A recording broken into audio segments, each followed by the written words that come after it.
Hi, and welcome back to Lisa's Stamp Studio. The holidays are approaching, and because of COVID, you may or may not be able to be with family and friends that you want to be with this year.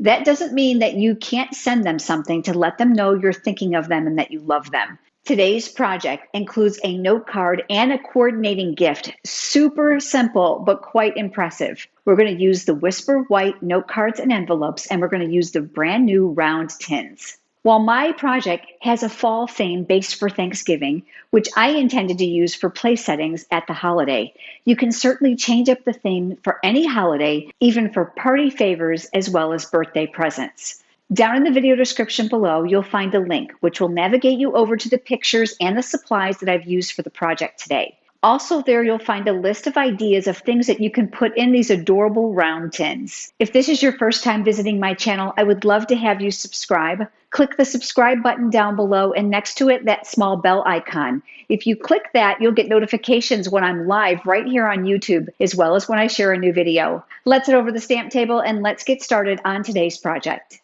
I love the Whisper White note cards and envelopes, and they also come in vanilla if you prefer that color. You receive 20 pre-cut and pre-scored note cards and bases, and you also receive the coordinating size envelope. I love these for quick cards, especially around the holidays, to accompany gifts or even to include Christmas greetings. Because they're pre-scored, all you'll have to do is fold them in half, and because they're a nice thick cardstock, I like to use my bone folder for a crisp edge. I'm going to be using the Celebration Tidings stamp set. The stamp set has some really fun borders in it and some greetings as well, but I loved this pumpkin image here. Now, this is a separate stamp which we're going to use. I'm going to give you some tips on using that today. Because I'm going to be coloring my image, I know that the Stampin' Blends markers, which is what I'm choosing to use, can bleed through the cardstock because of the alcohol base. So I am not going to actually stamp in color right on here because I don't want it to show through the inside. Instead, I took a piece of thick Whisper White cardstock and I die cut a stitched rectangle from the Stitched Rectangle dies, actually one of my very favorite die sets.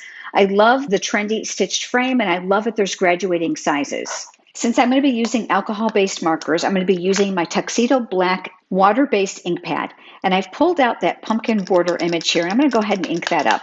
I'm going to stamp that here in the center of this rectangle. I chose to stamp my greeting in Cajun Craze ink since I want to represent fall colors, and from that same stamp set, I pulled out the words Always Grateful. I'll go ahead and I'll ink those up, and I'm going to stamp those right here underneath the pumpkin. I mentioned that there was a separate border image here, and what I'm going to do is I'm going to ink this up separately, and I'm going to stamp this underneath the greeting. The one reason I love photopolymer stamps is it makes it easy for you to align where you want the image. I'm going to set that off to the side for just a moment, and then I die cut a circle from the Layering Circles dies. You'll see that there's both scallops and there's plain circles. I die cut this circle slightly smaller than the scallop circle from those same dies, and this I used in Cajun Craze cardstock. This coordinates beautifully with the ink pad we just used. On this circle, I'm going to go ahead and I'm going to do a similar type of image. Since I know I'm going to stamp some of that image on that circle and I know it's going to hang off the edge, I'm going to protect my work surface with one of the small grid sheets. I'm going to ink that pumpkin image up one more time, and I'm going to stamp that here in the center. I'm coming back to that Cajun Craze ink pad, and from that same stamp set, I'm pulling out the words Just For You. This is going to go on our tin, and I thought this made a great representation for the gift.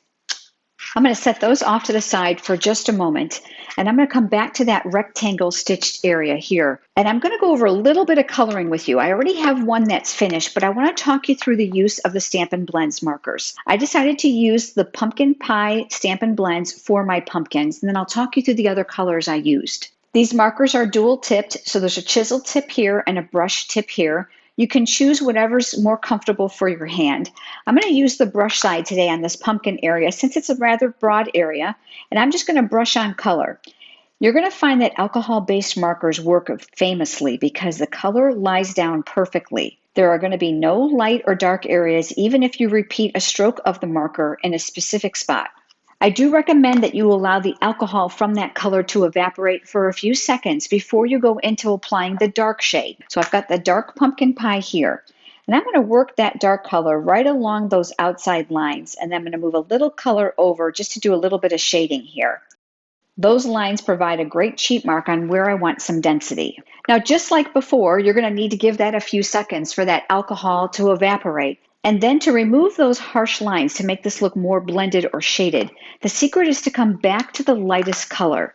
So I'm going to take this, I'm going to work over that area. And what I'm doing is I'm pulling the light into the dark. Keep in mind, as the ink processes and evaporates, this is going to become more of its true tone. As I mentioned, I had one that was already finished, and here it is. I used the old olive combo on the leaves. I used some of the Cajun craze, which coordinates with that cardstock on some of the other foliage here. And then I used the soft suede for the stems on my pumpkin. I did the exact same thing here on that circle that we had die cut and stamped.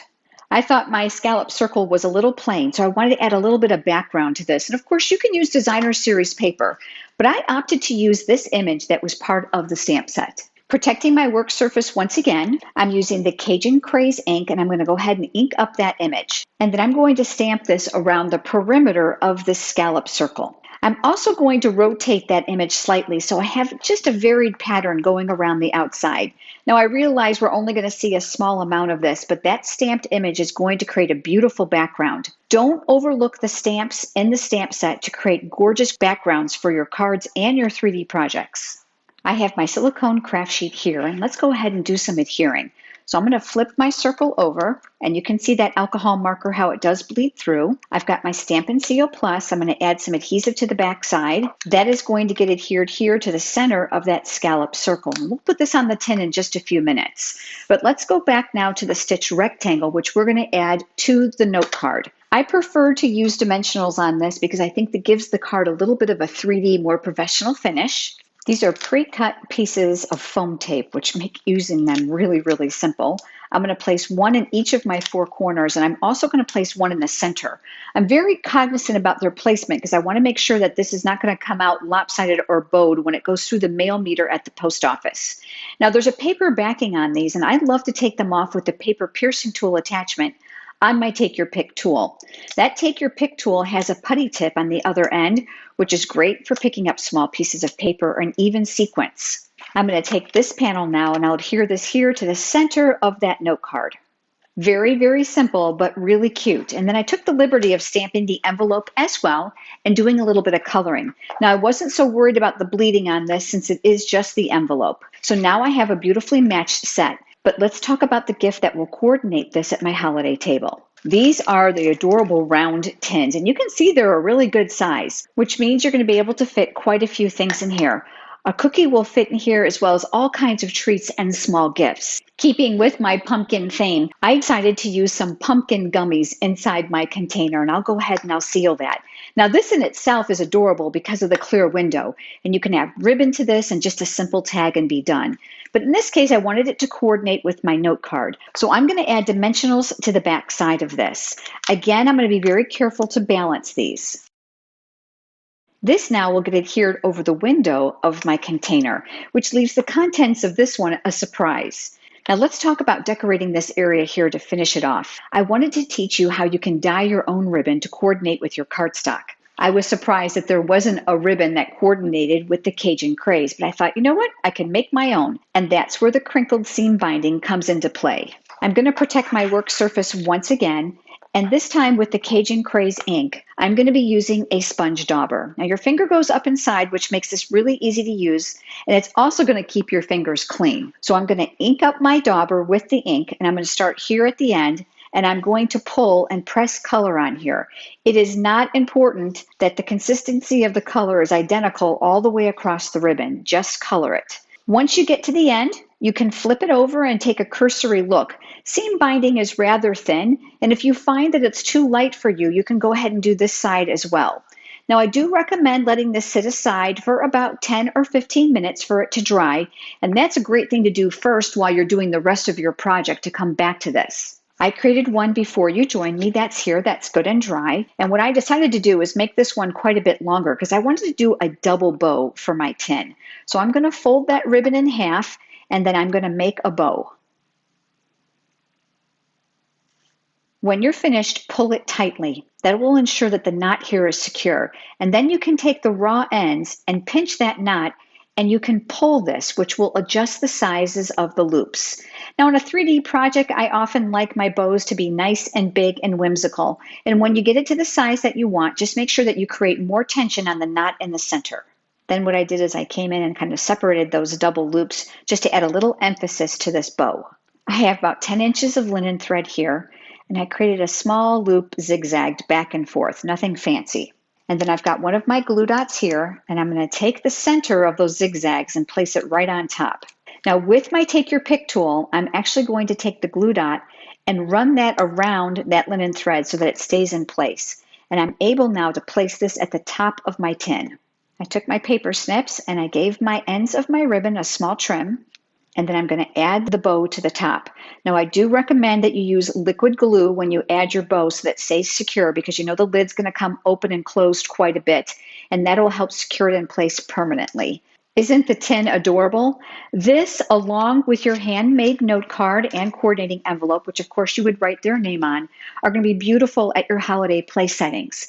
In addition to that, remember, these are going to be great by themselves for birthday parties or small gifts. You'll be able to find the note cards in the current annual catalog and the tins and the stamps I use in the current mini catalog. If you don't already have a demonstrator and you are interested in receiving copies of the catalog, head over to lisasstampstudio.com to request one there. If you have enjoyed today's video and the idea, would you please give it a thumbs up here on YouTube, which is a like? Thanks for watching, and I look forward to having you join me next time. Have a great day.